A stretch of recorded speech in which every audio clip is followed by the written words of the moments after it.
జాతీయ బీసీ సంక్షేమ సంఘం అధ్యక్షులు ఆర్ కృష్ణయ్యపై తెలుగుదేశం నాయకులు చేసిన దాడిని ఖండిస్తూ కరీంనగర్లో బీసీ సంఘం నాయకులు ఆందోళనకు దిగారు. ఎన్టీఆర్ విగ్రహం వద్ద నోటికి గంతలు కట్టుకుని నిరసన వ్యక్తం చేశారు. కాళహస్తిలో రోడ్ షోలో పాల్గొన్న ఆర్ కృష్ణయ్యపై తెలుగుదేశం నాయకులు చేసిన రాళ్ల దాడిని ఖండిస్తున్నామన్నారు. బీసీ సంఘం నాయకులు బీసీల పక్షాన ప్రశ్నించే గొంతుపైన దాడి చేస్తారా అంటూ నిలదీశారు. మరోసారి ఘటనకు పాల్పడితే ప్రతిదాడులకు మేము సిద్ధంగా ఉన్నామని హెచ్చరించారు.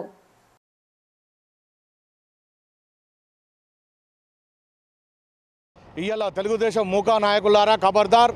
కాళహస్తిలో ఆయన రోడ్ షోలో పాల్గొంటే తెలుగుదేశం నాయకులు రాళ్లతో కొట్టడం జరిగింది. దానికి నిరసనగా ఈరోజు కరీంనగర్ జిల్లా పక్షాన, యువజన పక్షాన, మహిళా పక్షాన ఇక్కడ ఈ కార్యక్రమం చేయడం జరిగింది. తెలుగుదేశం నాయకులారా ఖబర్దార్. ప్రశ్నించే గొంతును కొట్లాడతారు, ప్రశ్నించే గొంతును కొడతారా? మీరు ఎంతవరకు సమంజసం అని చెప్పి అడుగుతున్నాం. మీరు ఓట్లు అడుగుతున్నారు, మేము ఓట్లు అడుగుతున్నాము. మీ గెలుపు మీది, మా గెలుపు మాది. మా నాయకుడిని ఎందుకు కొట్టారని చెప్పి మేము ఇలా డిమాండ్ చేసుకుంటూ ఇక్కడ ఈ కార్యక్రమంలో మేమందరం పాల్గొన్నాము. ఇకపై మీ నాటకాలు చెల్లై. మీరు గెలిస్తే గెలుస్తారు కావచ్చు, ఓడితే ఓడతారు కావచ్చు. మా నాయకులపై తిరుగుబాటు చేస్తే మేము మళ్ళీ తిరుగుబాటు చేస్తాం. ఖబర్దార్. తెలుగుదేశం ముఠా నాయకులు రౌడీ షూటర్లు కృష్ణయ్యపై దాడి చేయడం చాలా హేళనీయం. ఈరోజు సమాజం అంతా కూడా తల వంచుకోవాలి. ఎందుకంటే ఈరోజు మనకు స్వేచ్ఛ ఉంది. ఎవరైతే బీసీలకు న్యాయం చేస్తారో, ఎవరైతే బీసీలకు పక్షాన నిలబడతారో వారికి మద్దతు ఇవ్వడం అనేది ఆనవాయితీ.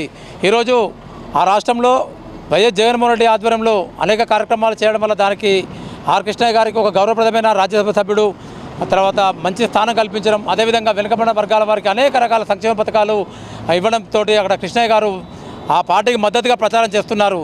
దాన్ని జీర్ణించుకోలేక బీసీలందరూ ఏకమై ఆర్ కృష్ణయ్య గారి ఒక ఐక్యతోటి అందరు ఏకమై రేపటి కాలంలో మళ్ళీ ప్రభుత్వం ఏర్పడుతుందని చెప్పేసి అక్కస్తోటి ఈరోజు అక్కడ కృష్ణయ్య గారిపై దాడి చేయడం చాలా హేనీయకరమని చెప్పేసి ఈ సందర్భంగా మేము యావత్ బీసీలందరూ ఖండిస్తున్నాం.